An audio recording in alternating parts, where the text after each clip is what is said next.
لکھنا کسی بھی زبان کا لازمی حصہ ہے اور یہ انسانوں کی اب تک کی سب سے قیمتی مہارتوں میں سے ایک ہے۔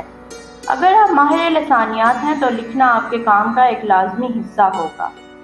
اگر یہ تحریر کی ایجاد نہ ہوئی ہوتی تو ہم غالب کی شاعری اور قائد اعظم کی عظیم قربانیوں جیسی چیزوں کو کبھی نہ جان سکتے۔ ہمیں اپنے سے پہلے ادوار کے بارے میں بھی بہت محدود معلومات حاصل ہوتی، کیونکہ ہمارا واحد ثبوت زبانی احوال ہوتا، جو اس وقت بنائے گئے تحریری بیان کی بجائے ایک نسل سے دوسری نسل میں منتقل کیے گئے ہوتے۔ جدید تحریری نظام تیار ہونے سے پہلے تصویری تحریر آئی۔ یہ بہت سادہ تصاویر تھیں جو کسی چیز کی نمائندگی کرتی تھیں۔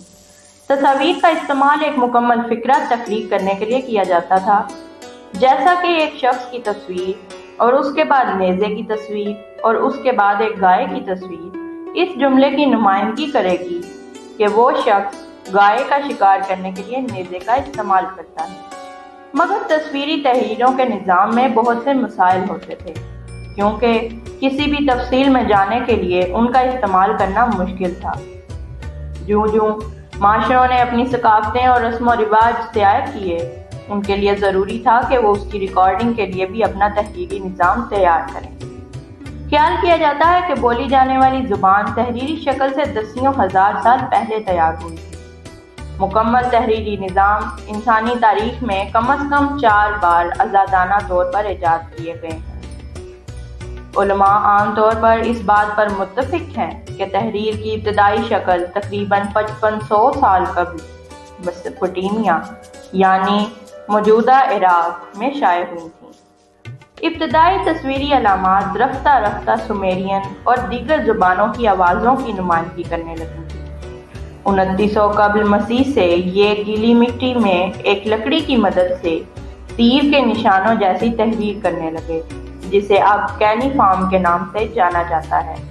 کینیفارم لکھنے کا عمل اگلے 600 سالوں میں مستحکم ہوا، جس میں علامات کو آسان بنایا گیا اور تصویری خاکوں کی شکل اور ان کے حوالہ کی اصل شیخ کے درمیان براہ راست تعلق کو ختم کیا گیا۔ صدیوں سے چین میں ہڈیوں کے ٹکڑے کسانوں کو ملتے رہے ہیں، جن کو چینی ادویات میں استعمال کیا جاتا تھا۔ 1899 میں ایک سیاستدان یونگ نے ان میں سے کچھ ہڈیوں کی سطح پر تراشے گئے کرداروں کو پہچانا۔ یہ ہڈیاں ایسے سوالات ریکارڈ کرتی تھی جو شاہی آباء و اجداد سے فصلوں کی گردش، جنگ، بچے کی پیدائش اور یہاں تک کہ دانتوں کے درد جیسے موضوعات کے بارے میں پوچھے جاتے تھے۔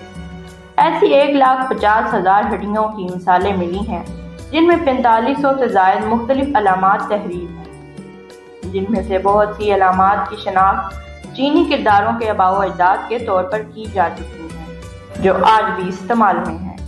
پاکستان اور شمالی مغربی بھارت کے دریائے سندھ کی وادی میں کچھ چیزوں پر علامتیں ملی ہیں۔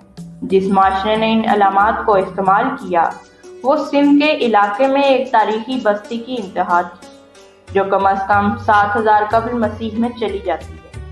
اگرچہ ہمارے پاس تقریباً 5000 معروف نقش شدہ تحریرات ہیں اور سب سے لمبی تحریر 26 علامات پر مشتمل ہے، لیکن زیادہ تر صرف 3 یا 4 علامات ہیں۔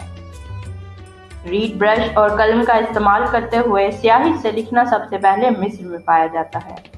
یہ سیاہی تحریر یونانی زبان میں ہیروٹک کے نام سے مشہور ہوئی، جبکہ اس کے حروف کو ہیروگلف یعنی مقدس نقش و نگار کہا جاتا ہے۔